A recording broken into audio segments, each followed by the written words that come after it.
Hi everyone. Hour Hi. 19 of my 24 in 24 for Sam's challenge, where I am every hour on the hour for 24 hours. Today on 24th of July 247. I am having a talk or a session with a lovely guest to raise visibility of what we do at Samaritans. We are there for our callers who might be in crisis, 24/7, 365 days a year. And I think that if we are able to normalize having conversations about things that matter to us, we can reduce suicides, because when you're going through a tough time and you're carrying something heavy, it can feel quite lonely and isolating. And so I started this challenge midnight, so I've had like 18, 19, 18, 18 conversations, 19 now, about lots of things that matter. So I'm hoping to continue this with Ciani. Hi, Ciani. Hiya. Yeah. Should I When introduce myself? Yes, please go ahead. Hi, I'm Chani. I've known Pay for a little while now. I've been in the Salesforce ecosystem just for a couple of years, and we met at Women in Tech, London Salesforce Women in Tech, which is one of my favorite, well, my favorite monthly gathering. There is no competition there. And it's an opportunity to meet amazing people. And Pay, obviously, is one of the most amazing people. And we had a gathering last week. Pay, you presented. Everyone was, completely enthralled into your this conversation around um, listening to our inner voices. And you also let us know about this challenge you're doing and asked if anybody wanted to support you. And that's how I found myself here. And the reason for that is because every time I go to Women in Tech, I look around me and there is such a variety of people that come from all sorts of backgrounds, all shapes and sizes and colors, etc. And what we have in common, to quote Louise, is being in the Salesforce ecosystem for 5 minutes or 5 years, and that we are females. And I make a point of talking to at least two new people at every gathering, because I just think I'd love to know why they're there, how they got there, where they came from, where they're finding themselves in their lives. And I've always had this passion for trying to get to know people and learn from their stories. And I think that's the reason I thought it would be suitable to have this as a topic today, is because that's often helped me come out of a really dark place, focusing on other people and trying to learn from their energy and their environment. So that's why I've come up with this topic. If I can help others develop the skill to become curious about those around them and what makes them them, it might help the individual that's finding themselves in a difficult position to grasp some kind of perspective, which I know is very difficult when you're in a very tough place. So that's me, and that's why I'm here today. Tell me your story. Tell me your journey. Ugh. Yeah, that's a so I'm Romanian originally. I left Romania at 18. I was born during the communist era. I lived through the revolution, the fall of the Eastern Bloc in 1989. Lots of stories around that. My city was one of the martyr cities where people went out in the streets and fought. People got shot. I went out in the streets to go and check on a horse in a military compound, which was really not a good idea, and caused my mum to turn a different shade of green by the time I got home, running through bullets. Um, so that was the very beginning of my journey as a child, the communist kind of upbringing. And at 18, I came over here on a sponsorship to come to university. I already spoke some English. So, and that was many, many years ago. I'm not going to say how many years ago it was because it will, no, I'm joking. It was over 25 years ago. So, I'm now in my mid 40s, if anybody was wondering. So, I've been here my entire adult life. So that's in a nutshell how I got here. Now, every stage of my life's been influenced by that colorful cultural variations throughout my life. And I don't know much about you, Pei, but what is your sort of cultural background? How did you come to be where you are today? I am a Malaysian Chinese. So, the Chinese, we are very prolific. We travel all around the globe. You will find us everywhere. And both my grandparents decided to immigrate to Malaysia during the British, no, before that, even before the British occupation. And that's kind of like where I grew up. Mm, Very suppressed and oppressed because Malaysia, even though it's a secular country, the primary religion is Islam. So we have a big Muslim majority, the Malays, and then we have the Chinese, second largest population, and then we've got the Indians, and then so on. So my background is interesting in that way. You said something which interests me, and I'd like to know a bit more, which is you said you grew up a child of the communist era. Can you tell me what that means? yeah, definitely.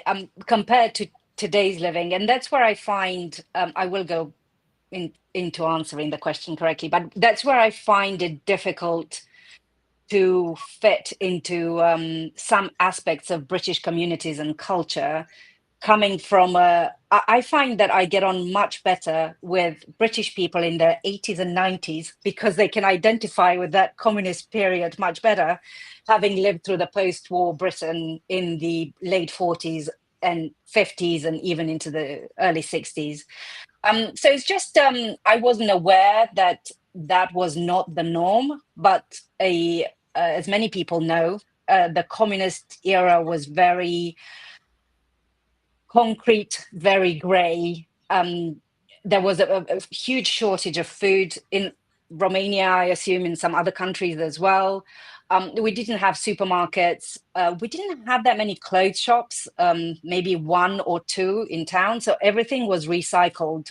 So I grew up with trousers that would be extended with knitted bottoms and knitted sort of knee caps. Um, Everything was rationed from bread, butter, oil. So we had ration cards for everything. So meat was hardly ever available, and when we heard a rumor that was delivered to a food store, there would be a rush of people from all over the city queuing outside. Well, queuing is in a very non-British way, like storming the shop, trying to get a slice of something or other. And I wasn't aware of this, but education was, especially anything around history, was very fake. I didn't know I wasn't learning proper history. It was manufactured history to what we needed to hear. And and there was no access to the outside world other than putting aerials, massive aerials on top of blocks of flats, trying to get some signal from Hungary or Bulgaria or other countries with transmissions in languages we didn't understand just to see something of the outside world. Television was 2 hours a day in the evening, and 1 hour of that was our most amazing leader talking about how great the country was doing. So I assume China for your grandparents wouldn't have been the same because the communist era hadn't started, but maybe for some of their relatives later on they would have had a similar experience to that. So So yeah, just very different. yes, fascinating. So most of the Chinese diaspora, those that have left before the Cultural Revolution, Yeah. and before the, as you say, the communist era. What that means is that a lot of the superstition, the beliefs, the spiritual, like Taoism, all of that, that you see outside. So, you go to Chinatown, you here, or in America, or in Malaysia, it's very different from Chinese, from mainland China. So I find it, like me, maybe I'm like twice removed because I'm here, but Malaysian Chinese and mainland China Chinese, I find it's quite different. We are Mm. different people, because of that. We left with still, like I said, lots of superstition around what is feng shui and all of that. Chinese in China, actually, all of these things were kind of like, were wiped out. Books were burned, and the communists, Mao Zedong, had a really strong grip on the country, and how he kind of like got everyone to think and to behave and things like that. I don't know if, because I would love to spend more time studying history, but I don't know if the communism from China and the communism where you're from, how uh, similar or different they are. No. From what I know from the Chinese side of things, and my daughter studied history for A level, and she's going on to study history at university, and she's fascinated with, especially with dictatorships, Mm, and she focused a lot on the Romanian side of things, and then Russia and China and etc. But so I learned a lot more from her than I knew due, due to my upbringing. So I think from what I gather, they were very similar. So we were very much under Russian control. And at the time, Russia and China were quite aligned in the way that they were mm, conducting the control of the people, the divide and conquer, the exterminate any sort of villages and mm, communities and bring them all into the cities and make them work in factories and centralize the agricultural capabilities. And so I think it's to that extent it was very similar. So churches, Christianity, Orthodox Christianity was a big part of Romanian culture before the communists came. Going to church was prohibited, not allowed, again, because it was a place where people could gather and conspire. Everyone was scared to speak, even in your own flat, and to mhm, your own mhm, friends, because you didn't know who was an informer. mhm, Somebody could report you to the authorities if you made any jokes about the Communist Party or the communist leaders. So everybody, it was very much a policy of dividing people so that there was no uprising. Um, So yeah, go on. yeah, so given that you kind of like grew up, or at least part of childhood is in that this environment, when you came over to the UK, how how did you adjust, and what were the kind of you've already said that you seem to relate more with the older folks, but apart from that, how did you, first of all, how did you escape, and then secondly, how did you assimilate, I guess, in a way, into British culture, or not? Yeah, so at so the fall of the Eastern Bloc happened when I was 10. Actually started on my 10th birthday, 21st of December. And I had 8 years of education where there was a transitional period out of that communist era into new opportunities. The West was taking exchange students and in trying to sort of educate or allow us access to different levels of education. So my idea was that I was going to study abroad somewhere. And the big dream that all Eastern Europeans had at the time was to go and live and work in America, because America was the land of all possibilities. And, Apple apples grew in every tree and whatever, all those kind of the land of opportunities, definitely from films like Dallas that we were starting Mm. to be allowed to watch and things that we hadn't had access to. And I applied to places like MIT. I had an offer from MIT, but it was a partial scholarship. I couldn't, my parent on an Eastern European sort of income, there was no way they could afford to send me.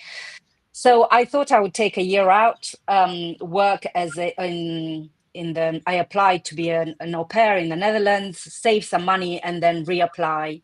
But during that period, a lady that, talking about, we were talking in our exchange about people that have touched our lives and have made it possible for us to be here today. And this lady, who was a British lady, had come to Romania to teach English as a foreign language.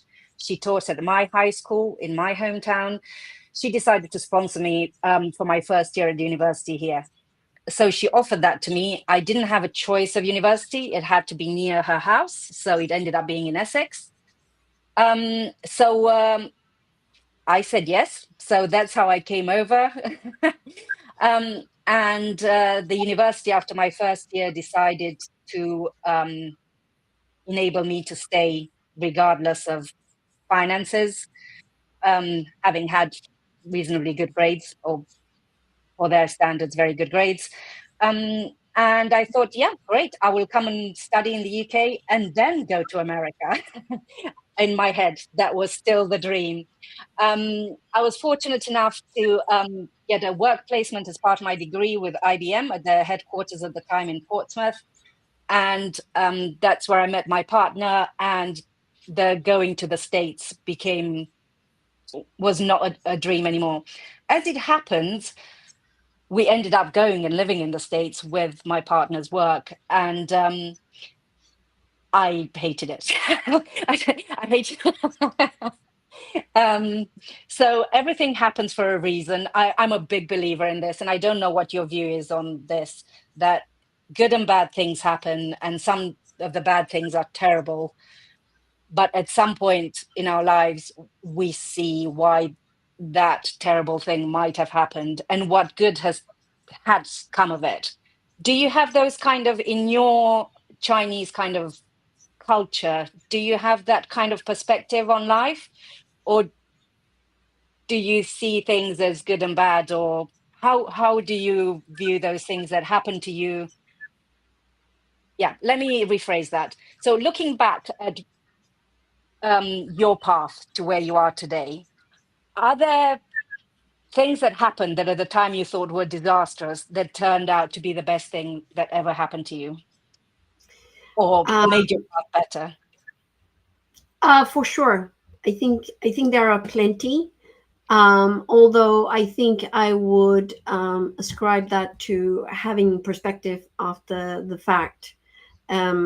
So less on everything happens for a reason, and I'll tell you why. I That's not something that I personally believe in. Is mainly because of the volunteer work that I do, and I hear many stories where I can't even begin to imagine. It wouldn't be anything that I would say, um, because when someone is going through a tough time, you don't want to tell them, well, everything happens for a reason, because it just, that is like in the bank of things never ever to say to someone who's going through a tough time.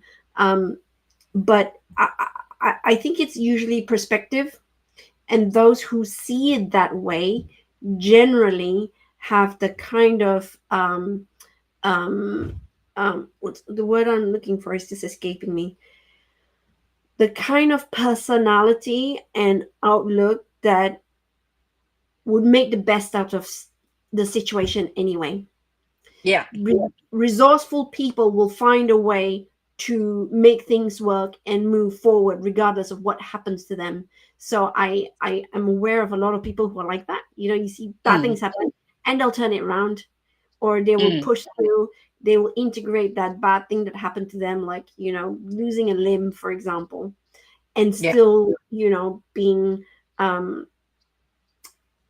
happy in their own way. And you can see people where something similar might happen who do not take that point of view and is an architect of the life that could have been better for them. So this is just my point of view.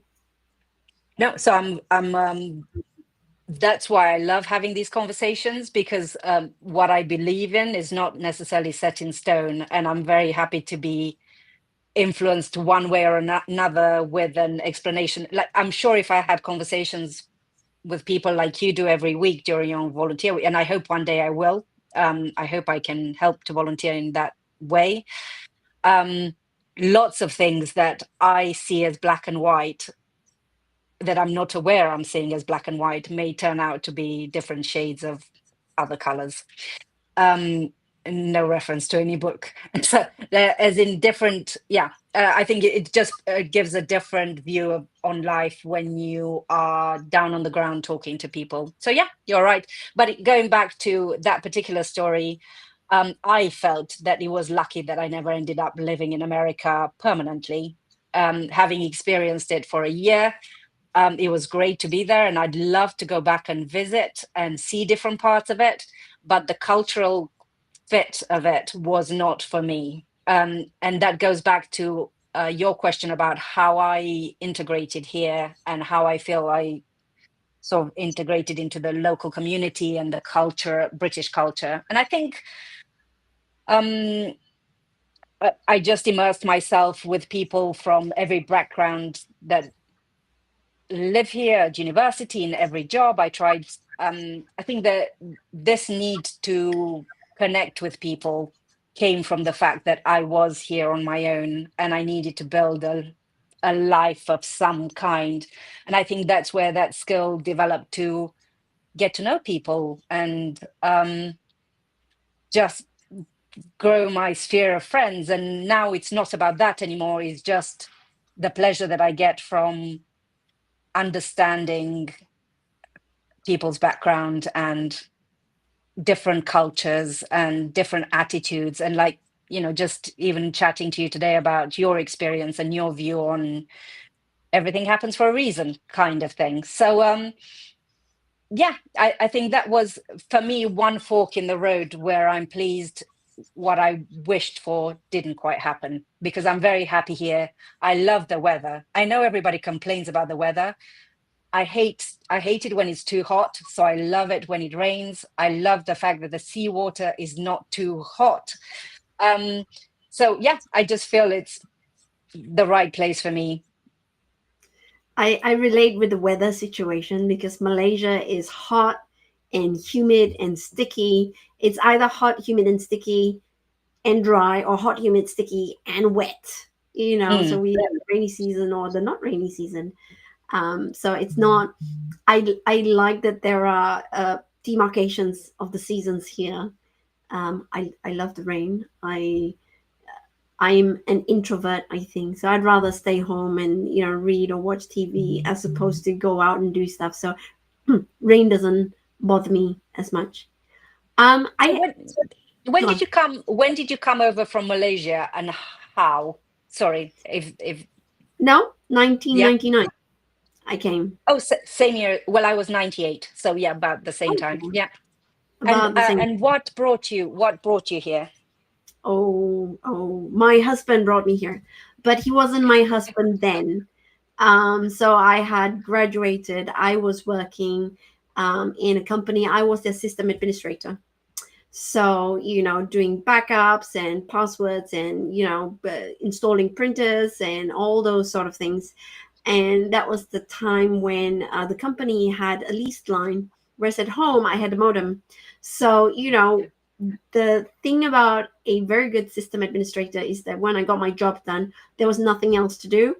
I just had to make sure that everything was working fine, there was no errors, and SQL backups were done properly, etc. So, I had lease line, and I could engage in chatting with people around the world. So we had this thing called IRC, which is Internet Relay Chat. I don't know if you've used it. It's like a chatting, text-based chatting kind of app. And I met my husband. He was at university then, and we kind of like, so I wanted to see what life would be like here. So, and another story was that before that I had quite an abusive relationship. So um, the decision to come here was a big one for me. But the nice thing was that I thought if it didn't work out, so I met my husband online at that time, and if it didn't work out, I could always fly home again. So I didn't let my bad experience color my next decision on finding a partner. And luckily, he's not an axe murderer. He's the most calmest person I have ever known. He's got such a deep well of resiliency and humor, and he keeps me balanced. So I think that was a really good decision to come here. So that's why I'm here. A trendsetter, dating online in 99. I I mean, that could know be like a new slogan. no one we knew did that. That was way before Tinder or whatever. So All the other things that came through. And how did you find the culture? Um, had you been to the UK at all, even just to travel before? You had been. yes. And but living here, what was the biggest challenge in terms of adapting to living in the UK? Mm, I don't think I had much of a challenge um, living here because I came to university here. So I Mm. was kind of like familiar with things. I think it was more to do with living with my husband and then boyfriend, which was very different.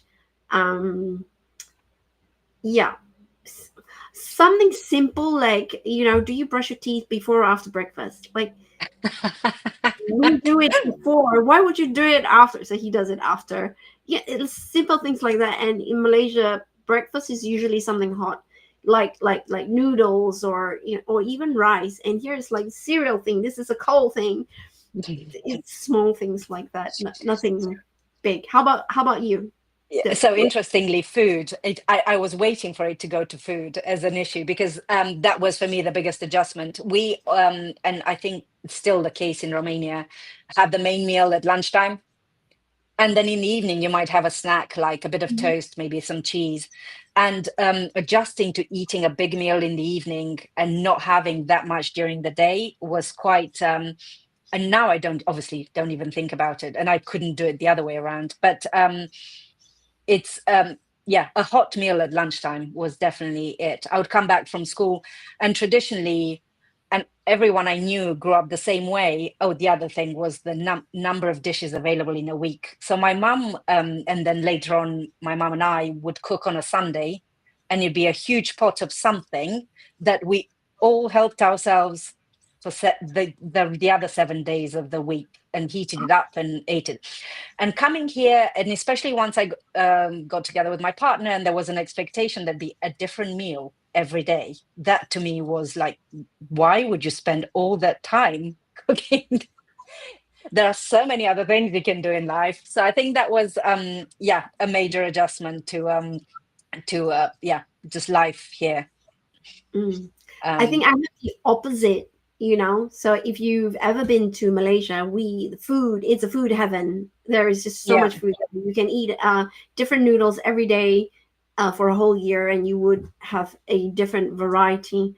Mm, And so I'm used to growing up with different varieties of food all the time. You could just go. yeah. It's cheaper to buy sometimes than it is to cook. Mm. So like coming here and I see my husband, he can eat a cheese sandwich every day. And my kids were, could eat the same thing every day. And that was easy for me Mm. to cook, but to make, but then I feel like really sad because I want different things sometimes, and cooking for myself is just not feasible. And and food is such a big part of Malaysia, so I'd say that that's kind of like the opposite. from your Issue. situation. But So we just found the wrong partners. We should have swapped. I mean, no, that's yeah. No, I think it's really and so are your did you bring your children up in both cultures? Is your husband very British he or is is very he okay? in, So did you? in Yeah. so he's English, but he doesn't display a lot of British things. So he doesn't really watch football. He doesn't go to the pub. He's English. So I tried bringing my kids to the Mandarin school on Saturdays, but it didn't take, and they were miserable. And also the thing is with languages, if you're not immersed in it, it doesn't stick.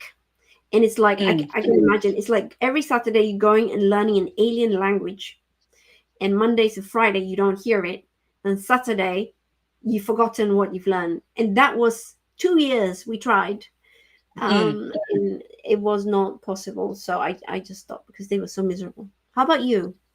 So that's interesting. So before I answer that one, are your parents? Did your parents follow you, or did they stay in Malaysia? They're in Malaysia. And they're still there. And how do Mhm. they feel about the children not speaking Mandarin?